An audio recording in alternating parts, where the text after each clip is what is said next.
Okay, so thanks, Pietro. And now the most awaited moment has arrived. So our next guest is Luis Elizondo. Hi, how are you today? Thank you very much for having me. It's my sincere pleasure. So former U.S. Army counterintelligence special agent, he worked in the office of the Under Secretary of Defense for Intelligence. Until 2017, he headed the Advanced Aerospace Threat Identification Program, a program that studied unidentified aerial phenomena. After his resignation, he became one of the best-known names in the disclosure phase we are witnessing. He argues that it is necessary to deepen the study of these extraordinary aircrafts. Time today. It is sincerely my honor and privilege to be here. So let's start with a difficult question. Even if the existence of UAPs has been declared, there is still much to understand about them. First of all, what they are and what they want. Do you have any personal ideas about it? I have always been very careful historically to offer my opinion. As a trained investigator, my job has always been very simple. That is to collect the truth and speak the truth and allow the data to speak for itself. I think it's too premature right now for me to offer any conclusive opinion. I think we're still in the fact finding and data collection phase right now. Allow me, if I may, just for a minute to expound upon that question. My country only in the last 3 years has come to the conclusion that the phenomenon is indeed real. Despite many years of study into this phenomenon, we are finally at a point, at least my country, where we know conclusively the reality of the existence of UFOs or UAP. Much beyond that is still very, very difficult right now. So I would like to ask you, what do you think about what the National Intelligence Director has just declared?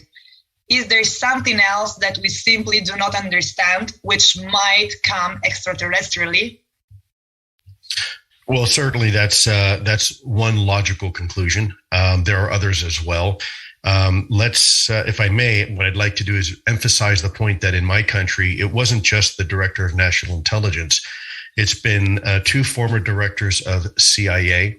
It also has been a former president and a sitting president of the United States, and now the NASA administrator, Mr. Bill Nelson, that has come forward and acknowledged the existence of UAPs, not to mention the multitudes of senators and congressmen as well in our government. So another question, why do you think that the disclosure started only now and not before? That's a fantastic question. There could be many reasons. I think my first response is, well, if not now, when? Why not now? I think we have come to the point where the evidence is overwhelming, and we now have trained observers and military personnel and law enforcement personnel and intelligence personnel all reporting they are encountering these things. So as an investigator, one must conclude at this point that if this was a trial and we were going to take this information to a jury, we are well beyond reasonable doubt at this point.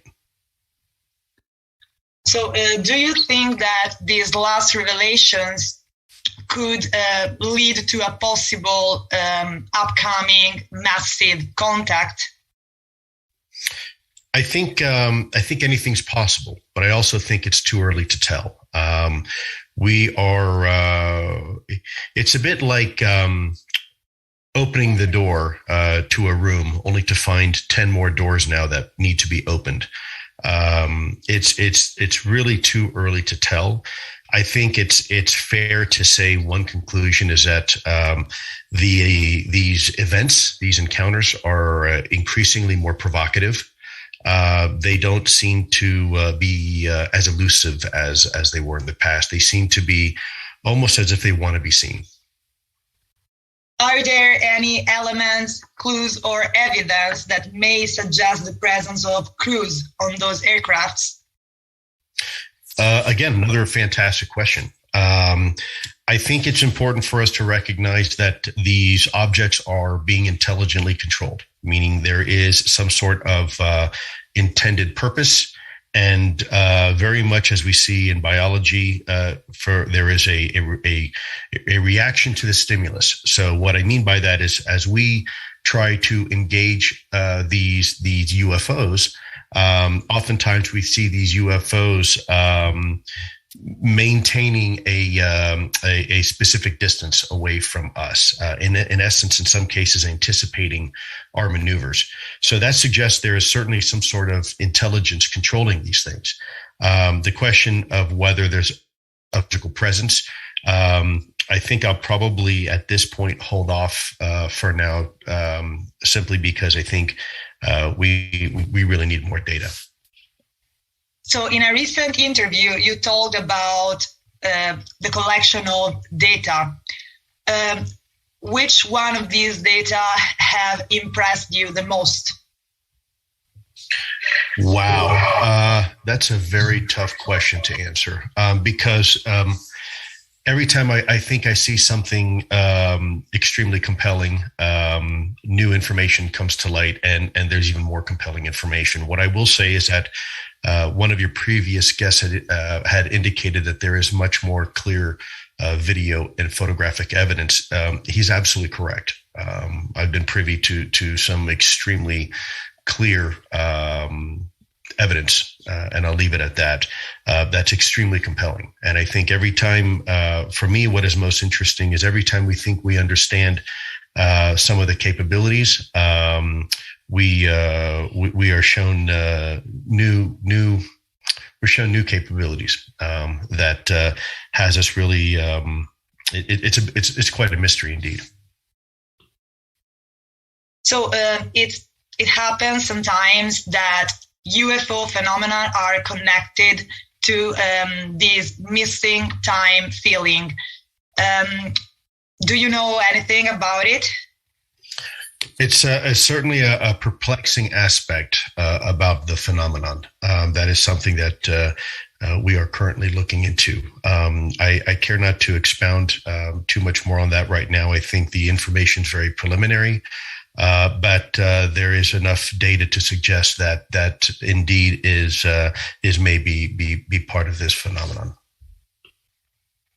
Can you tell us if you know something about experiences of pilots that had, let's say, telepathic interactions? The discussion for regarding consciousness and the effect to the human being, that's something that we've discussed in the past about biological effects. Biological systems will react and are affected by technology, no different than a human being can react to a microwave oven if you get too close to it. That is something, again, that we are looking at to determine the correlations that exist between UAP activity and biological effects. What do you think about the declarations of Eshed about a galactic group, let's say? Well, I'm not too familiar with that. What I will say is that if there is such a group or organization that represents multiple species, I'm not certain that we would be prepared for it. I think if you look at the history of our species, we're very violent, and we can't even agree on most things in a body like the United Nations or NATO, for example. Not sure how we would do in a galactic type organization at this point. I think we have a lot of learning to do still as a species. So you claim that talking about the group you were director of, you studied, let's say, the correlation between UFOs and nuclear. What can you tell about it? Well, this is a global pattern. This isn't just here in the U.S. And time and time again, we continue to see an active interest in nuclear technology, whether it's propulsion, weapon systems, or power and generation of power. So we are fairly certain that connection is a very solid connection indeed. Can you tell us if the 143 cases of the 25th of June will be published? I think people would be surprised to hear that there's certainly a lot more than 143 cases. Those 143 cases were very much selectively chosen, and the vast majority were only from the United States Navy and were only from the last year and a half alone. It's imperative that not just those cases get resolved, but the vast number of other cases that yet have not come to light that hopefully will come to light very soon. What is your role in the Galileo project? My role in the Galileo project is simply that as an advisor. I think if we're going to find answers to this topic, we need to remove any supposition and any personal opinion, and we need to rely on academia and the scientific community and technology to collect and analyze the data. At the end of the day, this topic isn't about belief. This topic is about what the facts have to say, and the academic community, under the leadership of my friend Avi Loeb and Harvard University, I think is a wonderful place to begin this effort. So what is the reason why for now only videos coming from the US Navy have been published, and we don't know that much still about cases from the Air Force? Is there a reason? What a great question. That's precisely what we're trying to figure out. We know it's unrealistic that the Air Force hasn't had any of their own cases. In fact, we know that's to the contrary. They've had quite a few. The question is, why is there this hesitance for the Air Force, U.S. Air Force, to come forward? And I suspect it may have something to do with stigma and taboo, and the closing of Project Blue Book, where the Air Force stated for record, as a matter of record to the American people, that the topic of UAP was not worth pursuing. For them to have to go back on their word is certainly a bit problematic for an organization like that. So we have our last question for you. What Navy pilots and other military personnel are saying today is very similar to what their colleagues were saying 50 or 60 years ago. In short, whatever they are, it seems that UAPs have been in our skies for a long time and with a very advanced technology. Has the phenomenon changed over time, according to you? Well, the mystery certainly hasn't. I think our technology has changed, and it has allowed us to collect better, higher fidelity information regarding the phenomenon, to include better telemetry data. But let's not forget, this phenomenon is truly global. It's something that's not a U.S. phenomenon. It's something that countries like France and Italy and other countries in Europe have been studying for years, and also have a tremendous amount of data. I've had the honor and privilege of speaking to some of my Italian counterparts over in Italy, and the amount of data that they have is truly impressive. And there's other countries as well in South America that have done a very good job of collecting information. These are government-sponsored programs and agencies. So I think we need to make clear that it's not just the United States is a little bit late to the game, I hate to say.